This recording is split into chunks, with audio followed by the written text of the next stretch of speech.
I really wanted to test out a 9950X coming from an i9 14900K, but with that said, when it comes down to building a computer, you really want to get parts that all work together. So this is going to be a more in-depth video going over each and every single part so that you can see why I chose what I chose and how everything is going to end up working together. So we're going to start out with the most important parts and then work our way down to the least important parts. And the first thing is the Asus X870 motherboard. Now, mainly I got this just because of aesthetic reasons. However, when I got it, I was in for a nice surprise. NVMe speeds through the roof, DDR5 speeds through the roof. And the cool thing about this is that I have always had issues with the computers that I build for customers, like inputting 4 sticks of DDR5 and actually being able to get a stable expo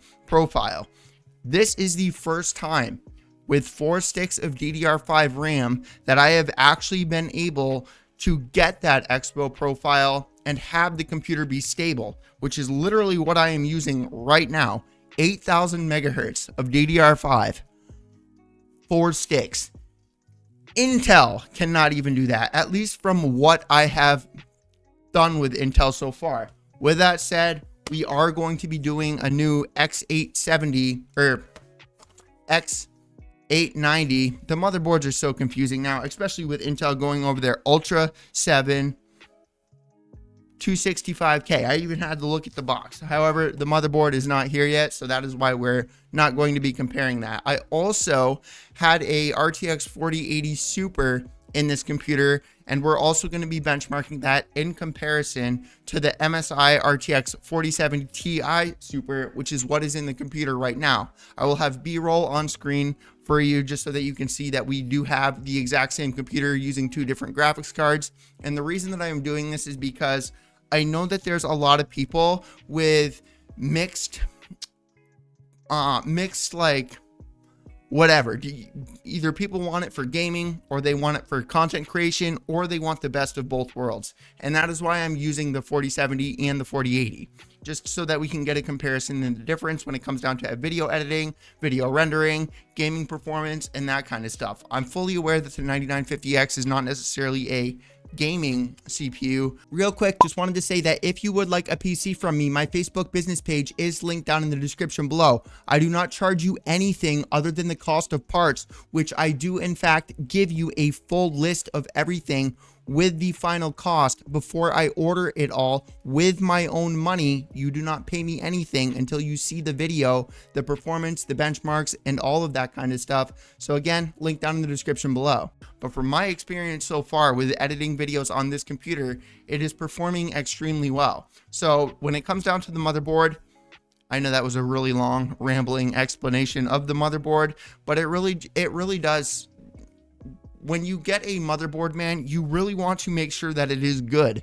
And the reason I'm saying that you want to make sure it is good and you do not want to cheap out on this is because you put everything into it. You put your graphics card into it. You put your CPU into it. You put your memory into it. You put your NVMe into it. You put your power supply into it. You literally plug every single aspect of your PC into it. So why would you get like a bunch of high-end stuff but then get a low-end motherboard? That just doesn't make sense to me. So this is an incredible motherboard and I highly recommend it.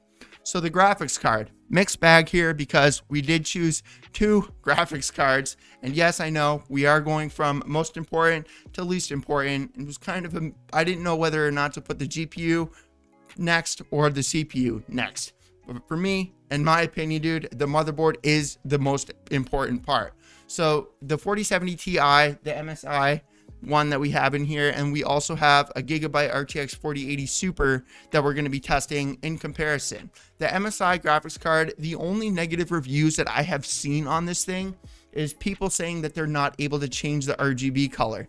Look, this applies to every single company out there, and I know that it's an unfortunate thing that we all need to do, but you need to install the MSI application. That is how you change the color of your graphics card. For those of you that cannot change the color of your graphics card in, like, let's say your Asus Armory Cray application, it is because you also need to install MSI's application in order to get that.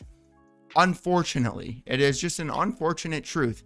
The Gigabyte RTX 4080 Super, that one you cannot change the color. The Gigabyte logo always stays on unless you go into the BIOS and turn that light off, which isn't really a big deal. But if you're like, let's say you want to play a game on a big TV or something and you want to turn the lights off of your computer, it is kind of a little bit unfortunate. However, that is the only con about this RTX 4070 that I see. As far as the Gigabyte version that we're testing in comparison in the exact same computer, dude, I've used Gigabyte graphics cards throughout the past couple of years of me building computers for people, and I offer lifetime warranties. I have not once run into any problems whatsoever with the fans, like people saying that their fans are like winding out. I really feel like the people that are talking about this and saying this are like, they're overclocking their graphics card and then they're complaining about the fans like going berserk. What do you expect? Okay, so now that we covered both the RTX 4070 Ti and the RTX 4080, there's not really that big of a difference between the two. And that's just me being honest, man. At least for gaming, I don't really notice that big of a difference between these two. And we're testing them in this exact same computer. Is there a difference? Absolutely.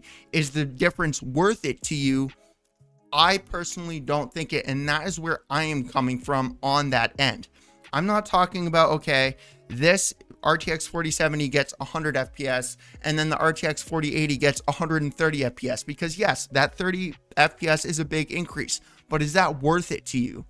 I personally don't think that. That's just my personal opinion. I don't think that that would be worth the trade-off, but I digress. Now we're going to move on to the next part. The AMD Ryzen 9950X. And I'm specifically comparing this to the 14900K because unfortunately the Ultra 9 is like impossible to get. So when I get the X8, oh my goodness, the wording of it's going to take some time for me to get used to all the new names. The X890. Yes, I'm fully aware that's still, or Z890. Why am I saying X? The Z890. Why am I saying X? AMD. Why you got to confuse me? So anyways, I haven't been able to test the Ultra 9 because they're literally impossible to get, but the 9950X, so I'm going to be, what I'm about to say is in comparison to the 14900K and my experience with the 9950X using it in this literal computer that I'm recording this on right now. The 9950X, first of all, and I do want to say that the 14900K, I have never used the Corsair iQ AIO, which is what I'm using this in. So it could be the EK Nucleus AIO that was just like constantly being really loud and obnoxious. But I got to be honest, dude, that is ultra silent. It is so silent. And when I say it is silent, I mean like the CPU is like, it's 30. It's 30. It's literally 30 right now, dude. Or 33. I guess I lied. It's 33 degrees. And it is like ultra silent. Like, dude, like this is what I do for a living, okay? There's a reason I have the computer all the way back there. Because I've been an Intel supporter for a very long time, ever since I like started getting into content creation. And for those of you that have been into content creation for a very long time, there's benefits that Intel has had in the past that AMD didn't. And when you get used to something and you get used to the features that a certain platform has, you just want to stick with it. It's like a video editor. You use a video editor, if you've been using it for years, you don't really want to upgrade to the newest and latest best thing because it's something that you're already used to. So it's the same thing with Intel. Yes, I'm fully aware that, okay, so I guess I need to clear this up. So I've been using Intel since the 9900K. So I went from the 9900K. I did not upgrade until the 12900K, which is when everything started doing really well for me. And then I started like just constantly upgrading, and that's when all the PC stuff started going well for me. So then I went to the 13900K. I went to the 14900K. Now I'm hopefully going to be able to get my hands on an Ultra 9. And this is the first time that I've actually swapped to an AMD platform for more than a week. I've used this computer for about, I want to say it's been about a month. I don't know the exact time. And I really am. I'm super surprised and I'm super happy with it so far. It's just been very stable. That 8,000 megahertz of RAM. So the video editor that I use is PowerDirector. It's PowerDirector 365 now, unfortunately, because we can thank Adobe for making pretty much everything subscription based at this point. But it's very stable in that video editor. And the reason I like that program is because they have something inside of it called SVRT. It's like a smart video rendering technology. And basically what it does is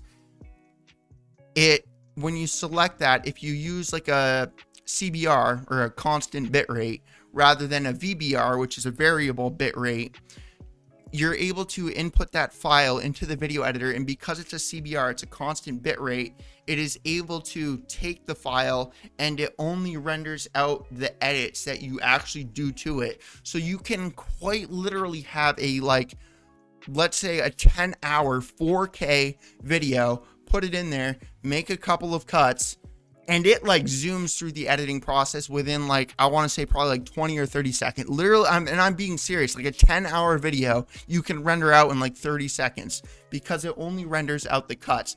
With that said, I'm fully aware that programs like DaVinci and Adobe are much more popular. So I do have, I'm not caving into Adobe, and no, I'm not going to do what most people do with that program. But DaVinci is free. Okay, so I am going to be testing out the video rendering with DaVinci as well. But so far, man, keep in mind the CPU and my personal experience with it so far. You need to remember that I also have a very good motherboard. I also have very good memory. I also have a very good NVMe. I have good everything inside of the computer. I just don't understand why somebody would go the route of getting a 9950X and cheap out on all of the other parts. It just does not make sense to me. Okay, like if you're trying to build a budget computer, you get budget everything. You don't get a high-end something with budget everything else. That is just something that you need to understand when you're building a computer, especially a high-end computer, because everything inside of it works together, which is why I really wish that, like, when it comes down to creating content on Amazon specifically, that they would support full-blown computer builds. I don't understand why I have to upload individual reviews, but I digress with that part. So now we're going to move on to the next part, which is going to be the NVMe. Specifically, we got the Crucial T700 2TB Gen 5 NVMe, up to 12,400 megabytes. That was a mouthful, right? We're like, it's like Intel at this point. You know, we got this, just for one product. However, Crucial, been around for an extremely long time. I'm just being real with you on this one. I mainly got this NVMe just because Amazon was having a deal on it. I did not specifically get this because it's better than Samsung, because it's better than Western Digital, because it's better than Kingston. That's really the main reason that I got this. With that said, okay, please keep in mind the names that I just said are the ones that I trust, are the ones that I use all the time, and the ones that I would actually recommend to people. I have like a full-blown like review video going over the best NVMEs for people to actually use. And the reason that I'm saying this is because I have gotten some cheaper NVMEs specifically for gifts for my family, and everybody's probably going to be like, oh my goodness, he actually just barely cheaped out on computer builds for his family. Look, my niece, when I built my niece's computer, she was like 8 years old. Okay, I built her a nice little computer for her to play Sims with her mother. And there was, I want to say it was like Fox Wong or Fix Wong, or I forget the name of the company, but it was just within a month, her computer started crashing, and I thought it was the memory, then I thought it was the graphics card, then I thought it was the power supply, and then I finally realized it was the NVMe. So that was kind of my wake-up call to be like, okay, it's kind of one of the most important parts of it, or not the most important parts, depending on what you do with your computer. I guess it's, if you're recording and storing a bunch of 4K files on your computer, I guess it's pretty important. If you have like a bunch of like stuff that you need saved on your computer, it's pretty important. But so the reason I'm saying that is because stick with the reliable companies so Crucial, Samsung, Western Digital, Kingston,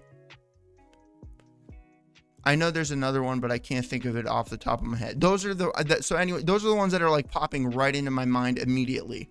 So those are the 4 that I would recommend myself, just because they're reliable, man. They're companies that have been around for a very long time, and companies don't stay around for that amount of time for no reason. They've been around for a long time for a reason. They've been the most popular brand for a long time for a reason. So that is why that's why I'm recommending to choose either Samsung, Crucial, Western Digital, or Kingston, is because they're reliable companies. They've been around for a very long time, and I'm sure that you don't want to have to set up an entire new computer just because your NVMe stops working. And when I say an entire new computer, I mean you're going to have to set everything back up all over again, like as if you just bought a new computer. Because if where everything is stored goes out on you, you now no longer have access to anything that was on that drive. So just keep that in mind. So next up, all right, we're on, like, I'm starting to lose track. We're getting pretty down the rabbit hole into the video. The next most important part is the DDR5, and specifically I got the 8000 megahertz of DDR5 because that is like one of the new features on the X870 platform for AMD. And I really am, I'm just blown away. Look, I've built hundreds of computers at this point, and I'm not gonna lie, the majority of them have been Intel. Except for once the 7800X 3D was released, and then now that the 9800X 3D is out, I'm sure once people are actually able to get that CPU, just like when we're actually able to get the Ultra 9 CPU, which I'm fully aware Intel's not in the best like gaming scene right now with their new Ultra series, but they are very good for content creation, and not everybody is just getting a computer to like bust out 7,000 FPS in a video game. And this is kind of where like I see these like main reviewers, why they're saying like, oh, well, we do 1080p benchmarks because that's where it really shows the bottleneck with the CPU and GPU. Look, dude, I'm just going to be honest with that statement, okay? Like, I'm fully aware that that is true, okay? I am. But there's a reason that I do 1440p and 4K benchmarks, and I just don't even bother with 1080p. I'm just seriously curious to how many of you still have a 1080p monitor. Does anybody else hear the crickets? Why would anybody at this point, like, dude, you can get TVs like... Okay, I'm just being serious. Like, seriously, dude. Like, dude, like, little teeny tiny phones have 4K displays now. There's like the only time you ever see a 1080p display is when you get like a laptop. Like, even this, dude, even this has a 4K 240 hertz display at this point. It just blows me away. Like, so the reason I'm saying this, dude, is because once you move into the 4K and 1440p territory, there's not that big of a difference, in all fairness, between any of the CPUs. And okay, I take that back, actually. So there is a big difference. But when you go to the Ryzen 7, Ryzen 9, i7, Ryzen 9, or Ultra 7 and Ultra 9, now that we have a new naming scheme for Intel, there's just... Why am I going where your CPU? This is supposed to be at the memory. So anyway, I digress with that.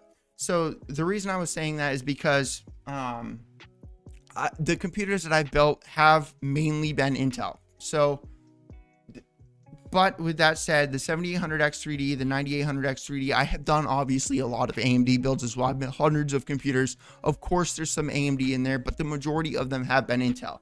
Every time a customer reaches out to me, because it does look better. It does. It's just, at least to me, dude, I think 4 sticks of memory looks better. And I have done that with every single one of my computers because, dude, like the backdrop, I have the computers in the backdrop all the time. There's either one turned on, another one turned on. There's always a computer back there in the backdrop. And it just looks better with 4 sticks. It's just a fact, dude. Okay, so anyways, the Z790, MSI's Z790, specifically the MSI Z790 Edge, that was the first time. And when I'm saying this, please keep in mind, I'm talking about DDR5. I'm fully aware that DDR4 has been stable with the XMP and the Expo profiles, for years at this point, but DDR5, that is not the case. So DDR5 specifically, that is pretty new to be able to be getting these like stable XMP and Expo profiles. So Intel isn't even on board with AMD at this point with the X870 platform, because that, dude, 8,000, that's berserks. That's like crazy. Okay, that's like super fast. So highly recommended, dude. I've used Team Group. That's, and to be fun, depending on where you're watching this, depending if it's YouTube or Amazon, like I probably have like 40 videos just going over the same memory. It's like, dude, I get it all the time. Like, why would I not? It's the same thing as all the others, but it's a fraction of the amount, you know? So really, that's the main reason I get it. It looks cool. I don't need to install Team Group's own application to change the color like I do with Corsair. So yeah, that's the main reason I got that. And speaking of Corsair, now we're going to move into the next part of the most important to least important. And that specifically is a CPU cooler. And the reason I put this, actually not it, because any CPU cooler would be at this point. So the Corsair iQ Link H150i LCD liquid cooler CPU. Okay, that's a mouthful right there. What do I think about this? So I haven't tested this with the 14900K. All right, so it's very hard for me to give an exact opinion on this. I've used this quite a few times, but it has always been with the AMD platform. I've not once used this with Intel's platform. First of all, installation, awesome. And when I say installation being awesome, anybody that builds computers knows what I'm about to say. I don't know why Intel even like made this an option for their CPUs. You know, you get the little hook on your CPU, and then you got your cooler with the little dangling jingly things, and you got to hook it over, and then you got to hook it over, as if that it's. Keep in mind, this is coming from somebody that's built hundreds of computers. 0% chance that thermal paste is being spread evenly. Not only that, it is one of the most annoying installation processes ever. So the reason I'm saying the installation with this is awesome is because it actually has the same type of Intel type or style of installation with the whatever. It's got the brackets, and then you just you just mount it right down. Thank you for not having your dangly screws. I really don't understand why they even made that an option with the AMD platform. It's so frustrating. No, anyways, so the installation process is great. It looks incredible. There's tons of features on the iQ application that, quite frankly, would make this another 50 minutes, and it's already been 30 minutes long. So the application has tons of options, tons of features. It does an incredible job cooling the CPU. It is ultra silent, and this is where I was coming out with the Intel side of things. I have not used this on Intel's side, so I don't know how quiet it would be on the 14900K. And the reason I'm saying this is because the 14900K is a very hot, warm CPU, even after all of the BIOS updates to help with their whatever things. And to be honest, that's kind of one of the main reasons I swapped to the AMD platform, is because not because I was afraid that the CPU was going to fail on me, but after that BIOS update and after Intel like disabling any overclocking whatsoever for that CPU, you basically got an i9 14900K, and you now have i5 performance. And it's just like, that BIOS update completely obliterated the performance. And at least for me, I'm not talking about gaming. I'm talking about content creation. The lag spikes in my video editor, what a nightmare that became. The Ultra series fixes that, okay? So the Ultra series, which is why we have the new CPU, because they reduce the thermals and whatever. And I'm fully aware they're not necessarily the best for gaming, but they are very good for productivity and that kind of stuff. So once I'm actually able to get my hands on an Ultra 9, we will test it in comparison to the 9950X. So yeah, I digress with that part. Cooler so far, incredible. The options, incredible. The colors, I mean, I haven't really run into any problem with any color other than the ID cooling, but specifically the ID cooling, like it's just white. And it literally says it on the listing that it's just a white color. Like you can't change it to blue or green or red or whatever. However, if you're like me and you don't like reading, you may just get the cooler, because pretty much 95% of the other coolers allow you to change the color all around. So if you do go that route and you get the ID cooling cooler, just keep in mind you have one color option. However, the reason I'm saying this is because that ID cooling was the only time I've ever run into the problem, and it was just my fault for not reading the listing. And then there's an MSI 360 millimeter cooler. I forget the exact name of it. It's a mag cooler. It's not very bright. The lights are very dull. But those are, the cooler itself works fine, but the light, they're just not very bright. But the color's great. It's bright. Obviously you can see over there. And then the noise, that's really what's surprising me. It's just like, it's so quiet. It is so quiet, man. And I need you to understand that when I say it's quiet, it's like the CPU is 30 degrees right now. I'm recording in 4K. I've been recording for 30 minutes now, or 36 minutes to be exact. So that's pretty nuts, dude. For it to, I still can't hear it. Like, that's pretty crazy, dude. You know what I mean? So I highly recommend this cooler. It really makes me understand like why people like this. It is a lot more than the others, but to me, it's worth it. So now we're gonna move into the next thing. I can't believe how long this is. This is what happens when you actually go over why everything working together and why you choose everything specifically. So the next thing, not really that important. It is important, but it's not like, if you get a reliable brand, then you get a reliable brand. But the main reason I got the Lee & Lee power supply is because of the cables. However, so this one also, when we reviewed the Be Quiet cases, let me show you, hold up. So the Be Quiet cases, when we reviewed yeah, you guys can see it. So when we reviewed the cases over there, I ended up going over this, but this also has the braided cables. But the thing is, with a power supply, that's going to take me a minute, you know, and that's the power supply we're going to be testing in the new Ultra series. It's going to take me a while because I don't want to make a video on the power supply only using it for a week, and then a week after I recommend it to people, it starts making a bunch of ticking noises and it starts failing on me. Because, dude, like, when it comes down to somebody that does this for a living, like, I value my reputation, and I don't want to be giving people false information. So I actually like to use this stuff, and which is why we're literally like, okay, I digress with that part. So that's the main reason I got the Lee & Lee Edge, specifically the 1300 watt power supply.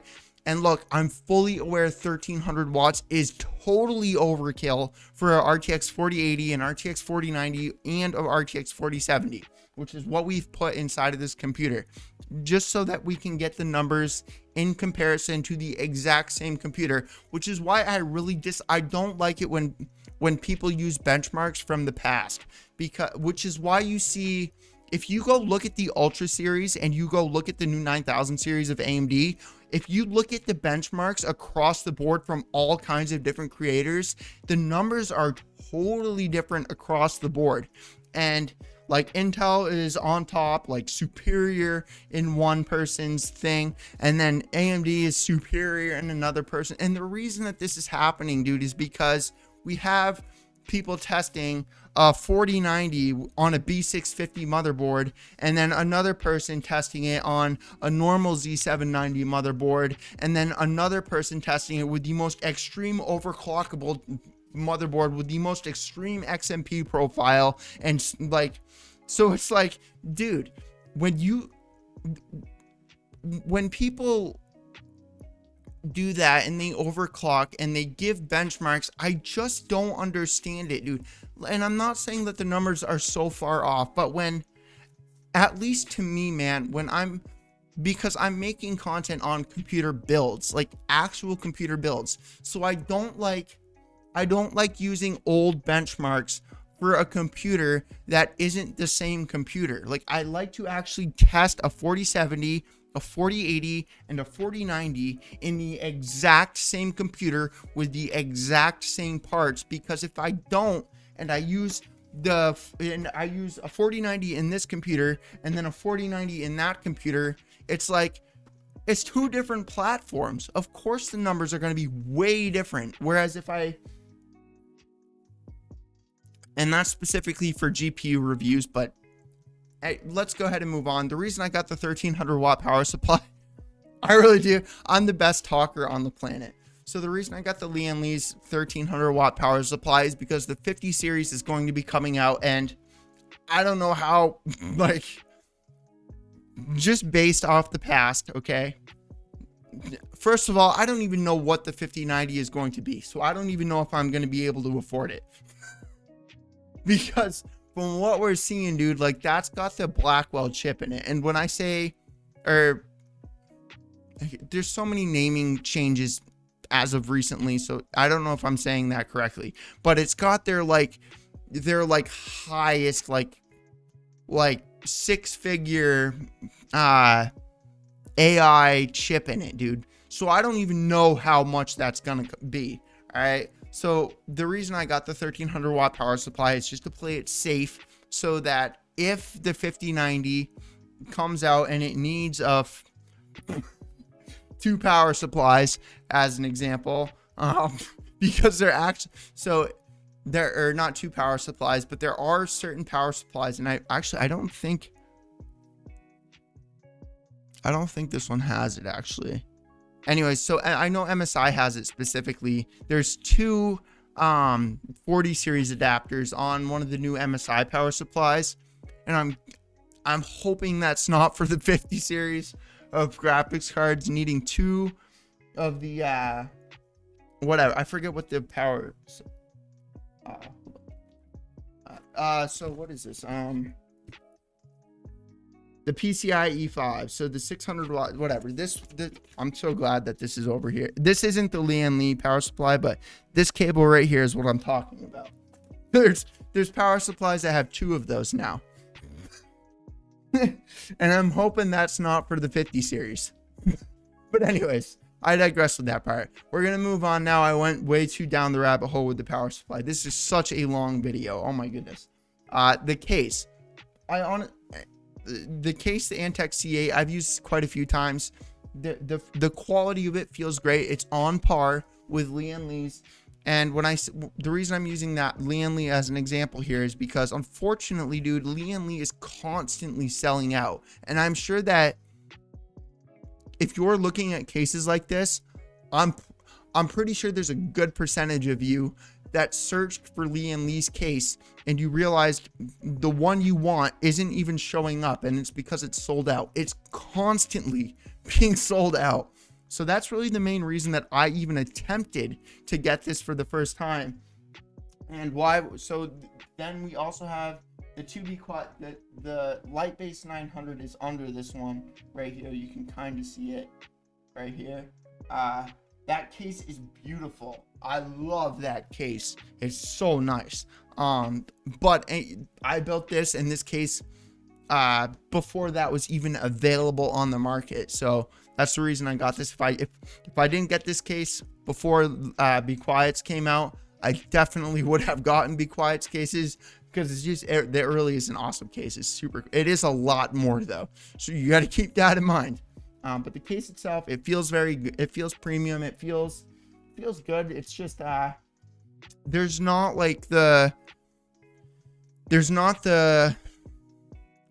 what's the word? I have customization with Lian Li. Like, you can kind of like do whatever you want with that case. Same thing with Be Quiet's case. You can kind of do whatever you want with it. But if you're just looking to build a normal computer like you see in the background over there, it is a good case. But just keep in mind, you're not going to be able to flip your motherboard upside down. You're not going to be able to put this there and that over here and this here and this that. You know what I mean? It's just a case. It's a case that you build a normal computer in.